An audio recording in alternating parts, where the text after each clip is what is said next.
청취자 여러분 안녕하십니까? 전혀 다른 세상을 꿈꾸는 2013 꼴통경제 진행자 한국진보연대 정책부장 한선모입니다. 우리사회연구소 연구원 백남주입니다. 네, 꼴통경제 2013년 22번째 시간입니다. 이번 주에는 먼저 최근 발표된 이 세법 개정안에 대해서 살펴보고요. 다음으로는 이 신흥개발도상국들의 경제 상황을 알아보는 시간을 갖도록 하겠습니다. 네, 첫 번째 순서로요. 이 정부가 최근 발표한 2013년 세법 개정안에 대해 살펴보도록 하겠습니다. 한국장님 8일이었죠. 이 세법 개정안이 발표되면서 이 봉급쟁이들의 유리지갑만 털고 있다라는 반발이 상당히 커지고 있는 것 같습니다. 네. 이번에 나온 방안은 이 각종 비과세 감면 제도를 정비하는 것을 주요 내용으로 하고 있습니다. 지난 대선 기간에 박근혜 후보가 여러 민생 법안들을 내놨지 않습니까? 그런 민생 법안을 실현하려면 드는 돈이 한 5년간 한 150조 원 정도 되는 거고요. 문제는 이거를 어디서 조달하느냐인데, 그동안 이 박근혜 정권은 이 지하경제 양성화와 이 각종 비과세 감면 조치 축소 등을 통해서 이 50조 원 가까이를 조달하고 증세는 하지 않는다 이렇게 얘기를 했었는데요. 그런 맥락에서 이번 변경안이 나오게 된 것입니다. 네, 이 세법 개정안 내용이 상당히 방대할 것 같은데요. 일단 하나하나 좀 다 상세하게 살펴보기에는 시간이 너무 많이 걸릴 것 같고요. 그래서 좀 핵심적인 내용을 중심으로 살펴보면 좋을 것 같은데요.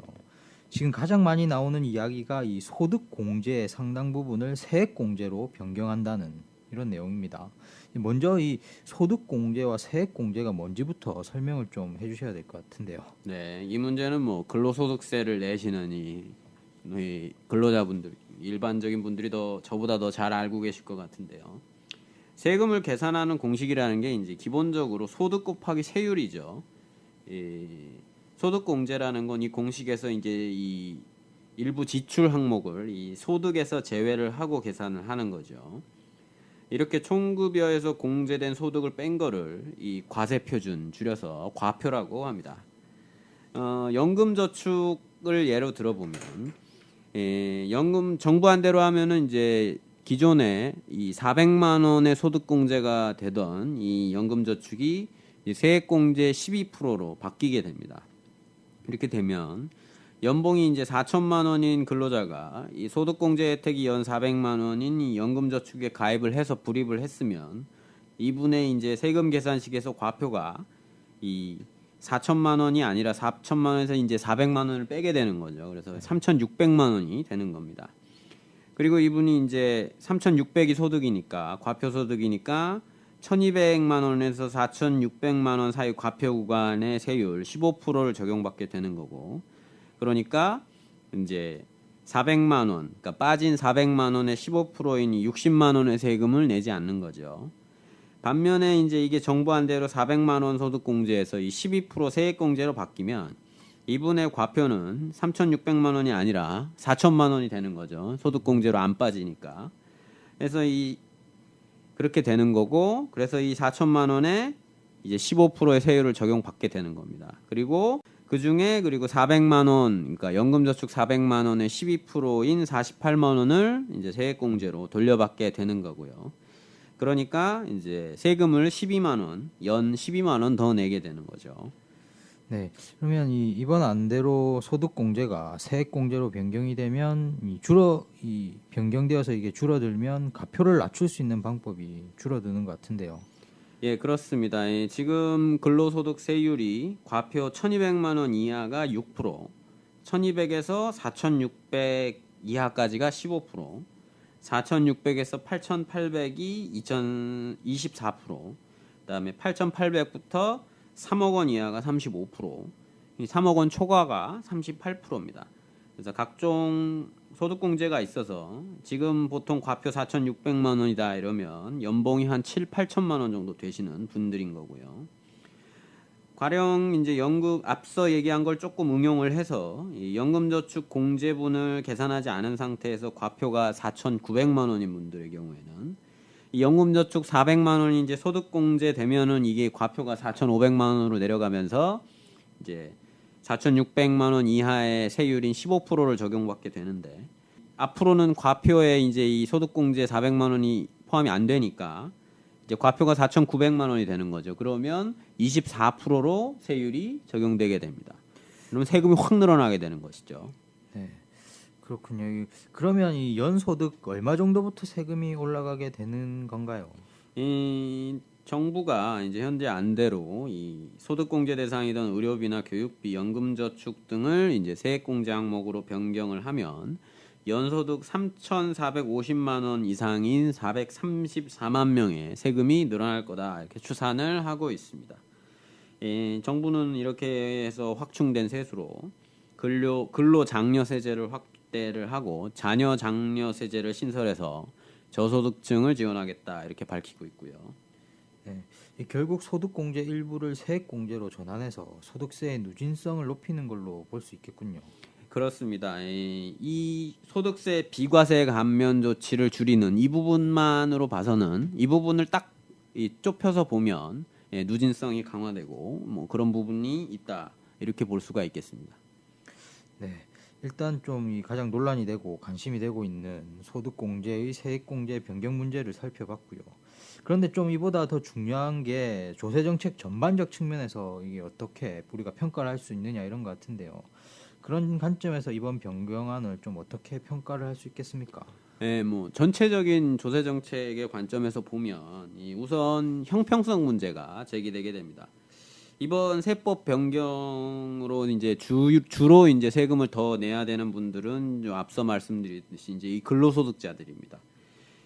근데 이제 지금 우리나라 조세 정책에서 문제가 되는 것이 근로소득자들이 세금을 안 내서 그런 게 아니죠. 네. 이 각종 특혜, 탈세 이런 걸로 이 재벌이나 변호사나 의사, 대형 자영업자분들 그리고 종교계 이런 데서 세금을 많이 안 내는 것이죠. 그리고 뭐 불로소득에 대한 세금이 이제 적고요.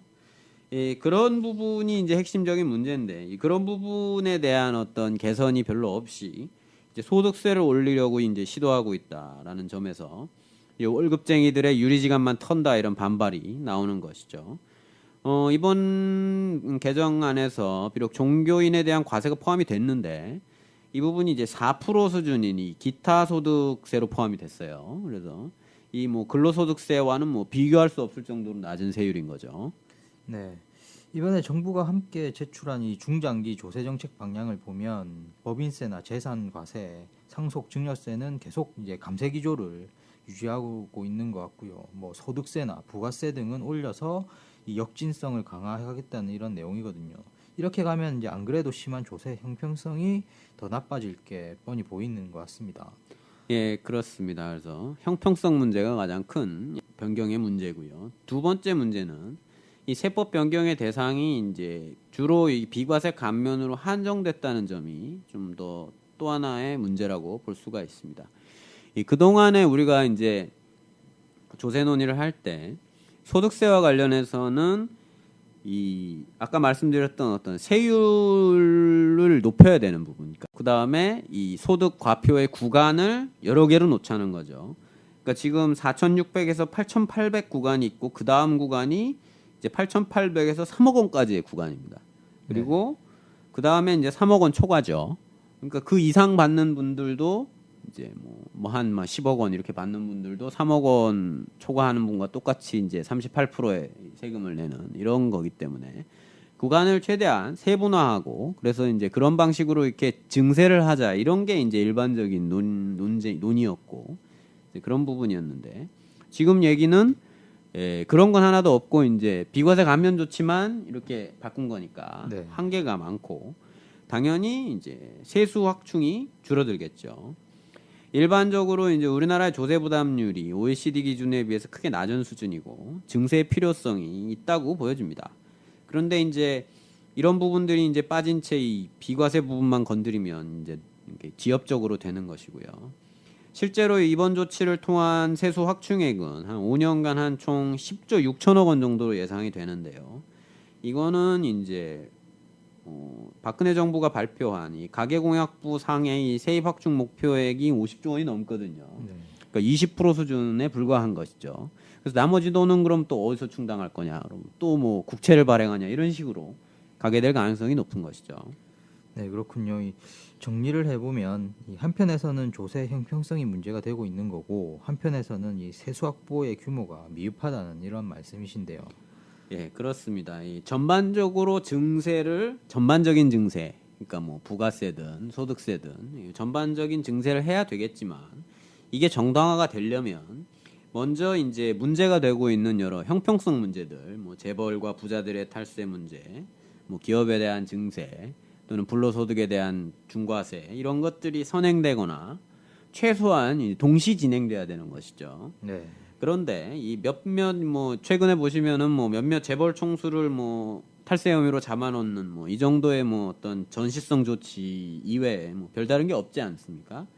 그런 거를 이제 맛배기만 보여주고 바로 이제 전반적 증세로 나가니까 이 국민들이 동의하기가 굉장히 어려운 상황이 되고 있는 것 같습니다. 이 국민들에 대해서는 세수를 확충해야 한다라고 얘기를 하고 이제 증세를 하고 기업들에 대해서는 이제 경제 활성화를 해야 되고 투자 의욕을 꺾지 말아야 되고 뭐 이런 얘기를 하면서 세금을 깎아주는 이런 식으로 이제 가면 이번 세법 변경안이 과연 이 국민들의 동의를 받고 의회에서 제대로 통과될 수 있을지 좀 이렇게 의문이 가는 좀 그런 부분입니다. 네, 이 변경안 발표 이후에 야당들과 단체들이 이 비판적 입장을 나타내고 있는 상황인데요. 향후 이 정기국회에서 관련 법안들이 어떻게 처리될 건지 계속 좀 지켜봐야 할 것 같습니다. 한 국장님 수고하셨습니다. 네, 감사합니다. 네, 이번 시간에는 이 신흥개발도상국들의 이 경기 현황에 대해서 알아보겠습니다. 얼마 전 이 영국의 이코노미스트지에서 이 신흥국 중심으로 고도 성장을 해왔던 세계 경제가 향후 10년간 대감속 시대에 접어들 거다 이렇게 분석을 내놔서 좀 충격을 준 적이 있는데요.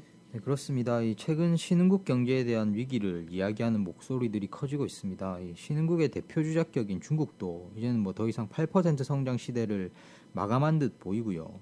중국과 함께 이 두 자릿수 경제 성장률을 자랑하던 인도도 올해 1분기 같은 경우가 1년 전에 비해서 4.8% 성장하는 데 그쳤습니다.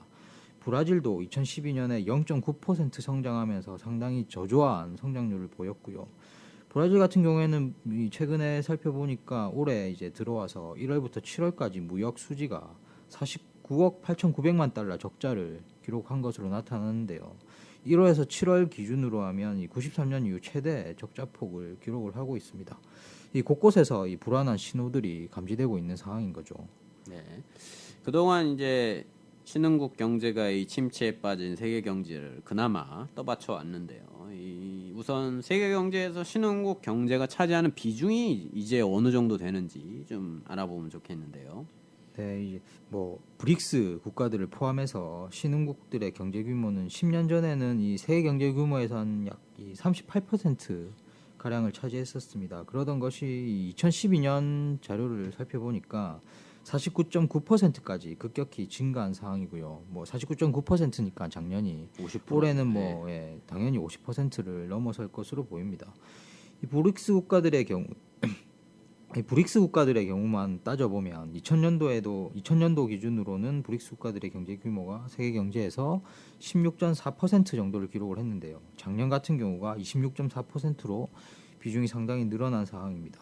이렇게 이 세계 경제에서 큰 비중을 차지하고 있는 신흥국들의 이제 위험 신호가 감지되고 있는 거니까 세계 경제에 대한 우려가 당연히 커지고 있는 거죠. 네, 미국이 한 25%, 그리고 유럽이 한 25%. 네. 근데 이제 개도국들이 25% 이 정도 되는 건데요. 그 동안의 성장 이런 것은 뭐 상당히 경이적이고 빠르게 진행됐다 이렇게 볼 수가 있는데 이렇게 이제 이 나라들이 이 고도 성장할 수 있었던 배경에는 좀 어떤 것들이 있었는지 좀 살펴보고 넘어가죠. 네, 그동안 대부분의 신흥국들의 경우 이제 성장 동력이 수출이었죠. 뭐 우리나라도 마찬가지였고요. 지금 중국도 마찬가지인데요. 이제 신흥국들은 이 미국이라는 거대한 소비 시장에 수출을 하면서 경제를 성장시켜 왔었습니다. 중국이 그동안 어떻게 성장해 왔는지를 떠올려 보면 금방 이해되실 거라고 생각이 드는데요.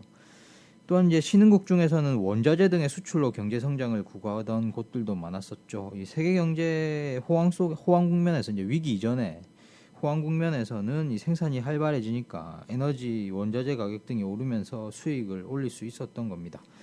이 수출이 호조를 보이면서 거기서 들어온 돈들이 신흥국들의 내수를 부양하고 또 이게 이제 성장을 촉진하는 선순환 구조가 이렇게 계속 이어져 왔었던 거고요. 그렇죠. 예, 그러던 게 이제 미국과 유럽 등 이제 선진국들이 위기를 맞으면서 점점 어려운 상황을 맞고 있는 거고요. 네, 그렇습니다. 이 주 동력인 수출이 부진해지면서 그간 성장해온 보조 동력인 내수가 일시적으로 경기를 지탱해 줬었는데 점점 한계를 맞고 있는 거고요. 경기가 이제 침체하니까 생산도 줄어들고 그에 따라서 원자재 가격도 이전보다 많이 하락해 있는 이런 상황입니다. 그래서 이런저런 이제 악재들이 겹쳐 있는 상황이고요. 또한 이제 지금까지 상당히 고속 성장을 해오지 않았습니까? 신흥국들이 너무 이제 성장 일변도로 달려오다 보니까 곳곳에서 이제 부작용도 나타나고 있는 상황입니다. 네. 그리고 뭐 최근에는 이제 중국의 과잉 생산 문제가 이 중국 경제 위험 요인이 되고 있다 이런 이야기들이 많이 나오고 있는데요. 최근 뭐 언론에서 많이 보도가 되고 있는데요. 중국 같은 경우에도 급속히 이제 성장을 구가해 왔었죠. 이제 과도하게 이제 지방 정부들의 건설 투자로 부동산 거품과 지방 부채가 큰 문제로 이제 부각이 되고 있습니다. 이제 생산에 있어서도 과잉 생산으로 인해서 재고가 쌓이는 등이 경제 성장의 발목을 잡고 있는 상황이죠. 일단 생산을 많이 해놓으면 당장의 경제는 이제 성장하는 것처럼 보일 수 있는데 결국 그 제품이 팔리지 않고 창고에 쌓여 있으면 뭐 기업들의 수익은 떨어질 거고 그 생산을 보고 이제 대출해줬던 은행들도 이제 나중에 돈을 못 받게 되니까 상당히 금융 시스템도 상당히 충격이 올 수 있는 뭐 이런 상황에 이런 위기가 점점 고조되고 있는 상황이라고 보시면 될 것 같고요. 당연히 이제 재고가 쌓이고 수익이 떨어지니까 생산도 더 이상 늘리기 어려운 이런 상황이 오지 않을까 하는 우려가 커지고 있습니다. 예, 뭐 부동산 거품이나 뭐 지방 정부들의 어떤 건설 투자 문제 이런 것들이 이제 오랫동안 지적이 되어 왔었는데 네. 이제 뭐 이 점점 이렇게 수면 위로 올라오는 게 아닌가 이런 생각이 드는군요. 이제 실물 경제 쪽에서 그런 우려 목소리들이 계속 커지고 있는데 한편에서는 또 이 급격한 외국 투기 자본의 유출 문제가 또 있지 않겠습니까? 네, 뭐 최근에는 이런 문제들이 더 이제 크게 부각이 되고 있는데요. 지난번 이제 저희들이 미국의 양적 완화 축소설에 대해서 이야기하면서 이 문제를 간단히 짚어봤던 것 같습니다. 한번 참고 다시 한번 해주시면 좋을 것 같고요. 그동안 미국과 유럽은 이제 경제 위기에서 벗어나기 위해서 뭐 거의 사상 유례 없는 저금리를 유지해 왔었고요. 천문학적인 돈을 뿌려 왔었습니다. 이렇게 이제 미국, 유럽 등이 풀었던 돈은 그나마 높은 수익성을 이제 낼 수 있는 그리고 성장세를 유지하고 있었던 신흥국으로 이제 몰려 들어갔었던 거죠. 그런데 이제 이들 이제 투기 자본들이 양적 완화 축소설이 나오면서 빠져나가니까 금융시장의 변동성이 커지면서 어려움이 겹치고 있는 이런 상황이라고 보시면 될 것 같습니다. 급격한 외국 자본의 이탈로 금융시장의 변동성은 커지고 일부에서는 뭐 이제 제2의 외환 위기를 우려하고 있는 이런 상황이고요. 뭐 벤 버냉키 미 연방준비제도 이사회 의장이 양적 완화 규모 축소를 처음 언급한 게 한 5월 21일경으로 기억이 되는데 이후 이제 2달 정도가 지난 상황, 이제 7월 말 정도까지를 생각을 해보면 신흥국 주식이나 채권 시장에서 한 403억 달러, 우리나라 돈으로 치면 한 45조 원 정도가 유출된 것으로 나타나고 있습니다. 그러니까 뭐 증시도 급락을 하고 이제 금융 시장의 변동성이 커지는 거고요. 뭐 브라질 증시 같은 경우에는 13.7%가 이렇게 급락을 한 상황을 보이고 있고 뭐 중국이나 터키 증시도 두 자릿수 이상의 하락세를 보여주고 있습니다. 예, 이 금융 시장이 뭐 이렇게 흔들리게 되면 이제 실물 경제에 이제 영향을 줄 수밖에 없는데요. 네, 뭐 앞서 잠시 말씀드렸던 것처럼 뭐 금융시장이라고 하는 것 자체가 변동성과 불안정성이 커진다는 것 자체가 이제 문제가 될 수 있다라고 보여지고요. 환율도 상당히 변동성이 커지겠죠. 예, 외국 자본이 빠져나가는 거니까 환율은 이제 급등하는 이런 상황이 되겠군요. 네, 이 외국 자본이 나가면서 가지고 있던 신흥국 통화를 달러로 환전을 해서 나가려고 할 테니까요. 신흥국 통화 가치는 크게 떨어지겠죠. 인도의 이제 루피화 가치 같은 경우에는 사상 최저 수준으로 지금 떨어져 있는 상황입니다. 이러한 통화 가치 하락은 우리도 뭐 고환율 정책 우리 MB 정부 때 많이 경험해 보셨겠지만 하락이 수입 물가 상승으로 이어지고 그래서 일반 노동자 민중들에게는 이제 고통으로 다가오게 되는 거죠. 예, 그리고 물가 상승 문제가 이제 나올 수밖에 없는데 지금 신흥국들의 물가 상승률은 좀 어느 정도로 나타나고 있습니까? 네, 물론 이제 나라마다 차이가 있을 텐데요. 전반적으로 이제 신흥국들의 물가 부담 이 압력들이 상당히 커지고 있는 이런 국면이라고 보시면 될 것 같습니다. 이제 브라질 같은 경우가요, 소비자 물가 상승률이 이제 물가 목표 이제 최대한 이 물가 목표선은 넘어서지 말아야 된다라고 하는 정한 게 6.5%인데 이걸 넘어서 있는 이런 상황에서 이제 넘어서 있는 상황이고요. 아르헨티나 정부 같은 경우에는 이제 올해 상반기 이제 물가가 4.7% 정도 올랐다라고 발표를 했는데 대부분의 이제 좀 경제 전문가들은 이제 아르헨티나의 물가 상승률이 10% 넘어간다 뭐 이렇게 실제로 보고 있는 상황입니다. 우루과이 같은 경우에는 6월 말까지요. 최근 이제 12개월 인플레이션율이 8.3%로 집계가 되었는데 이게 이 정부가 인플레이션 억제 목표치를 5% 정도로 잡고 있는데 이걸 훨씬 크게 그러니까 넘어서고 있는 이런 상황입니다.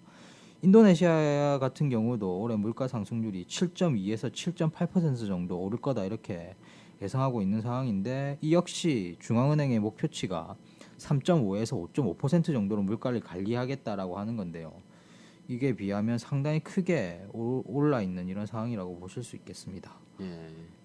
이 선진국들은 물가가 하도 안 올라서 스트레스를 받고 있는 상황이고, 뭐 일본 같은 경우가 그렇죠. 네, 물가가 오르면 뭐 경제도 활성화되는 뭐 이런 것처럼 얘기가 그런 게 이제 경제적인 일반론인데 이 지금 상황 물가는 오르는데 경기는 안 좋고 이런 상황이니까 더 심각한 것 같은데요.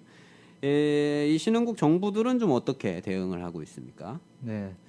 이 최근 인도 같은 경우가요, 루피와 가치가 뭐 최저치로 떨어졌다라고 했는데 이 가치 붕괴를 막기 위해서 해외 거주 인도인들에게 이 10여 만의 예국 채권을 발행해서 네. 채권을 발행하니까 그 외국에 있는 사람들이 그 정부의 채권을 사고 그러면 그 돈이 정부로 들어오겠죠. 이런 식으로 해서 이제 자금을 확보하겠다는 안을 검토하고 있다는 기사도 나오기도 했고요. 이제 외국 자본의 급격한 유입을 막기 위해 일종의 토빈세까지 도입을 했던 브라질의 경우에는 이제는 이제 외국 자본이 유출되는 것을 막아야 하는 처지가 되면서 도입했던 외환 관련 규제를 풀고 있는 이런 상황입니다. 네. 뭐 제가 보니까 이제 신흥국들 중에는 이제 금리를 인상하는 좀 그런 추세도 나타나고 있는 것 같은데요. 네, 이제 뭐 기준금리 인상이 이제 강력한 정책 수단이 될 수 있을 걸로 봐지는데요. 이 기준금리를 인상을 하면 외국 자본 유출을 막고 물가를 안정시키는 역할을 일단 할 수가 있습니다. 저희 방송을 꾸준히 들으시는 분들은 좀 이제 아실 거라고 생각이 좀 드는데요. 우선 기준금리를 인상하게 되면 다른 나라에 비해서 기준금리를 인상한 나라들이 상대적으로 금리가 높은 상황이 되는 거죠. 그러니까 조금이라도 이제 단순하게 생각해 보면 조금이라도 이자를 더 주는 곳으로 자본이 몰려 들려고 하지 않겠습니까?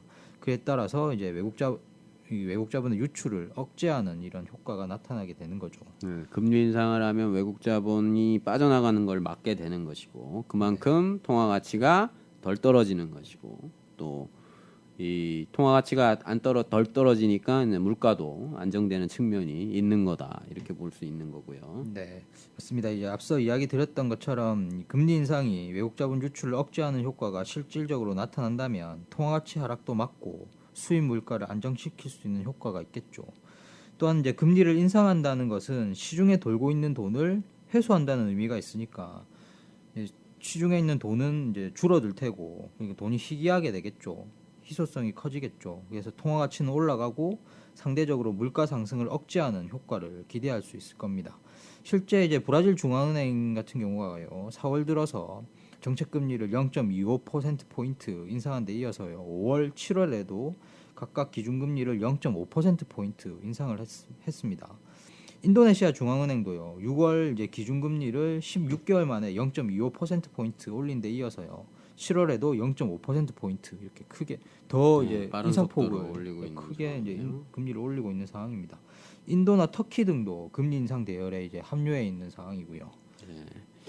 예, 이제 통화 가치 하락이나 이 물가를 방어하기 위해서 금리를 올린다 뭐 이런 건 뭐 그렇게 볼 수도 있는데 문제는 이제 금리 인상이 이 경기에 얼마나 영향을 줄 것인가 이게 이제 제일 중요할 것 같은데요. 네, 이게 방금 이제 말씀해주신 부분이 신흥국들의 이제 가장 딜레마에 빠져 있는 부분입니다.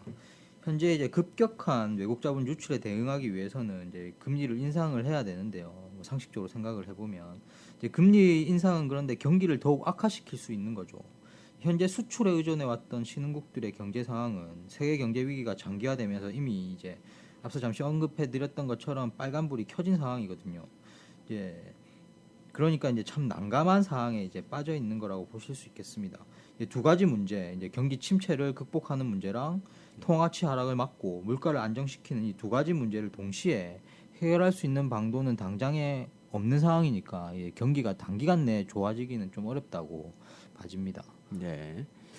예, 이렇게 좀 살펴봤는데 또 다른 측면이 좀 있지 않겠습니까? 이 통화 가치가 떨어지면 이제 환율이 오르는 건데 네. 이 지난 2008년 이후 상황을 보면 우리나라 같은 경우에 이제 그랬는데 특히 환율이 오르면 이제 수출이 늘고 이제 여행 수지가 개선이 많이 되지 않습니까? 그러면서 이제 이 경기 회복의 일종의 발판이 마련되고 이렇기도 하는데요. 네, 그렇긴 한데요. 이제 환율 요인보다는 지금 현 상황에서의 경기 요인이 더 크기 때문에 장담하기가 어렵습니다. 현 시기는 2008년부터 시작된 경제 위기, 이제 이 저성장 국면이 장기간 지속되고 있고 뾰족한 해법 없이 각국이 경쟁적으로 수출을 늘리려고 하고 있는 이런 상황입니다. 그러니까 이 세계적으로 수출을 하려는 이제 상품을 더 사줄 여력이 있는 나라가 거의 점점 계속 없어지고 있는 이런 상황인 거죠. 근데 한편으로는 서로 수출만 하려고 하는 이런 상황인데요. 그러니까 이 통화치 하락의 효과가 크게 나타나지 못하는 이런 상황인 겁니다. 그래서 신흥국 입장에서는 더욱 이 답답한 상황이라고 볼 수 있겠죠. 예, 2008, 9년 이럴 때는 이제 미국이나 유럽이나 이런 데서 이제 대대적인 부양책을 많이 쓰고 중국에서도 그렇고 이런 게 있었는데 요즘은 이제 그것도 어려워졌으니까 재정 적자 굉장히, 문제가 있으니까요. 예, 갑갑한 상황이 계속되고 있는 것 같습니다. 예, 일단 뭐 신흥국들 이 금융시장 문제 전반적으로 일단 그렇고요. 예, 아무래도 근데 제일 주목되는 거는 뭐 중국일 수밖에 없을 것 같습니다. 예, 그간에 이제 세계 경제 중요한 축이었던 이 중국의 성장률이 둔화가 되면서 과연 이게 어떤 영향을 줄 거냐 이런 부분이 이제 관건인 것 같은데요. 네, 그렇습니다. 뭐 신흥국의 대표 주자가 이제 중국이니까요. 이제 중국 경제 현황과 관련해서는 저희들이 한 18회 때 한번 말씀을 드렸습니다. 그래서 오늘은 구체적인 것은 좀 생략을 하고요. 간단하게만 좀 정리하고 넘어가면 좋을 것 같은데요. 일단 뭐 10%를 이제 넘었던 이제 두 자릿수 성장을 기록을 했던 중국의 경제 성장률이 올해 이제 목표치로 전국 정부가 잡았던 것이 7.5%였습니다. 상당히 이제 낮춰 잡은 건데요. 그래도 이제 7.5%도 이제 달성할 수 있을지 의문이 상당히 크게 제출되고 있는 이런 상황입니다. 그리고 지금의 이제 시진핑 리커창 이 체제에서는 고속 성장을 집착하기보다는 구조개혁에 중점을 두겠다는 이제 방침을 밝히고 있어서 적극적인 부양책을 쓸 것 같지도 않고요. 그만큼 이제 그동안 중국 경제가 고속 성장을 해오면서 부작용들이 표출되었고 이제는 이것을 이제 손보고 넘어가지 않으면 이제 안 되는 시점에 와 있다고 이제 생각이 듭니다. 네, 일정 기간 중국의 성장률 둔화는 뭐 불가피하다 이렇게 볼 수 있겠고요. 예, 그렇게 이제 경기가 둔화되면 결국 이제 중국 경제에 대한 의존도가 높은 국가들, 거의 대부분의 국가들이 그럴 것 같은데, 예, 그런데 이제 큰 타격을 주지 않을까 이렇게 보여지는데요. 물론 뭐 그렇게 되겠죠. 이 세계 대부분의 나라들이 뭐 세계 공장이라고 불리는 중국 경제와 연관을 맺고 있는 이런 체계이기 때문에 세계적인 파장도 클 것으로 봐집니다. 또한 이제 중국 같은 경우는 이제 석유나 금, 니켈 같은 이 주요 10개 원자재 시장의 33%를 점유하고 있는데 중국의 성장 둔화가 원자재 수요 감소로 이어져서 뭐 호주나 브라질, 인도네시아 같은 이제 자원 부국, 특히 신흥국들에 큰 충격을 이제 뭐 줄 수 있는 이런 상황이 되는 거죠. 예, 그런 나라들도 그렇고, 근데 이제 문제는 이제 우리나라인데요. 이제 우리나라 수출도 이제 중국 비중이 굉장히 높지 않습니까? 그래서 큰 타격을 받지 않겠는가 이런 생각이 드는데요. 네, 원래는 이제 중국이 미국이나 유럽으로 수출하는 이제 중간 생산 기지였는데요. 중국 경제가 커지면서 점점 소비 시장으로의 비중도 커져 왔던 거죠. 자동차 판매량만 봐도 중국이 이미 미국을 추월한 상태이고요. 그런데 미국에 이어 중국 경제까지 둔화되면 우리나라의 수출은 더 큰 어려움에 놓이게 될 걸로 봐집니다. 또 아세안 국가들에 대한 수출도 마찬가지인데요. 7월의 경우에 이제 뭐 인도네시아나 필리핀, 태국, 베트남을 이제 비롯한 이제 주요 아시아 신흥국이 포함된 이 동남아시아 국가연합 뭐 아세안이라고 부르죠. 이에 대한 수출 한국 수출이 이제 전년 동월비 5.4% 감소를 했습니다. 예, 아세안 수출 같은 경우는 경제 위기에 직접적 영향을 받았던 2009년의 경우에 16.8%가 감소를 하긴 했는데 이후에 2010년에는 거의 30% 가량 이제 늘어났고요. 2011년에는 35%, 2012년에도 10% 이상 이렇게 증가세를 이어오고 있었던 상황입니다. 그래서 미국, 유럽 등의 경기 침체 속에서 우리나라 수출이 이제 선방할 수 있었던 것이 이런 아세안 국가들 등의 이제 신흥국 수출이 그 자리를 메워줬기 때문이었던 거죠. 그런데 지금 이제 이 구도가 흔들리고 있는 상황이라고 볼 수 있겠습니다. 네, 이 중국뿐만 아니라 여러 신흥국들의 침체 국면이 앞으로 우리나라 경제에 어떤 영향을 미칠지 주의 깊게 지켜봐야 될 것 같습니다. 예, 우리나라 경제가 이제 지금 같은 수출 의존형으로는 더 이상 앞으로 나가기 쉽지 않다는 게 계속 명확해지고 있는 것 같고요. 예, 뭐 또 다르게 좀 주목해봐야 될 지점은 어떤 게 있는가 좀 말씀해 주십시오. 네, 일단 뭐 저희들이 현 경제 현황이나 세계 경제 흐름을 제대로 좀 진단해 볼 필요가 있을 것 같은데요. 2008년 이 세계 경제 위기 이후에 미국이나 뭐 유럽 국가 등 소위 이제 선진국이라고 불리는 이 나라들이 큰 충격을 받았었고 그 충격은 지금까지 이어져 오고 있습니다. 물론 이제 천문학적인 돈을 풀면서 경기 둔화를 막아왔고 일정 정도 경제 지표들이 호전을 보이는 부분도 있지만 이건 이제 엄청난 돈을 쏟아부은 결과인 거죠.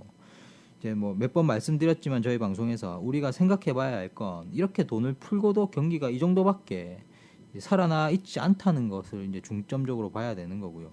나중에 이 돈을 정상적으로 회수할 때 얼마만큼 이 소위 선진국 경제가 버틸 수 있는지 이런 것도 상당히 주목해봐야 되는데 여전히 불투명하다 전망이 이렇게 이제 몇 번 말씀을 드렸었습니다. 한편으로 이제 신흥국들 같은 경우에는요 충격을 받기는 했지만 그나마 견고한 성장세를 이어왔었던 거죠.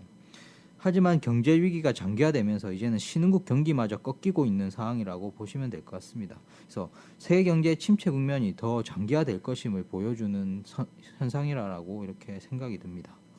예, 정리를 하면 이 선진국들의 회복이 여의치 않은 상황에서 이제는 신흥국들까지 어려워지면서 이 세계 경제 위기의 터널의 끝이 아직 보이지 않고 있는 좀 그런 상황인 것 같습니다. 현재 우리나라 경제 구조는 이런 세계 경제의 장기 침체와 저성장에 견디기가 상당히 어렵지 않겠는가 이렇게 보여지는데요. 네. 예, 하루빨리 이런 상황에 적응할 수 있는 새로운 시스템을 정립하는 게 절실할 것 같습니다. 예, 백남재 연구원 수고하셨습니다. 네, 감사합니다. 네, 이상으로 2013 꼴통경제 22번째 시간을 마치도록 하겠습니다. 청취자 여러분, 다음 주에 뵙도록 하겠습니다. 안녕히 계십시오. 안녕히 계십시오.